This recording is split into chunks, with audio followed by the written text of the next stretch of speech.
Bulldozer justice पर रोक लगाने का मामला सुप्रीम कोर्ट पहुंचा है। जमीयत उलेमाए हिंद ने सुप्रीम कोर्ट में याचिका दायर की है और सुप्रीम कोर्ट से आरोपियों के घरों पर सरकारों द्वारा बुलडोजर चलाने पर रोक की मांग की है। अर्जी में हाल ही में यूपी, मध्य प्रदेश और राजस्थान में बुलडोजर चलाने की घटनाओं का हवाला दिया गया।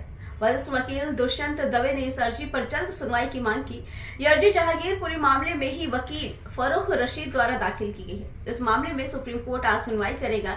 जस्टिस BR गवई के बेंच के पास ये मामला पहुंचा। अर्जी में कहा गया कि अल्पसंख्यकों के खिलाफ राज्य सरकारें उनके घर संपत्ति पर बुलडोजर चलाने को बढ़ावा दी है। शासन और प्रशासन पीड़ितों को अपने बचाव के लिए कानूनी कार्रवाई करने का मौका भी नहीं देती और फौरन सजा देने के लिए बुलडोजर चलवा देती है। अब देखना यह है कि आज कोर्ट से क्या फैसला आता है।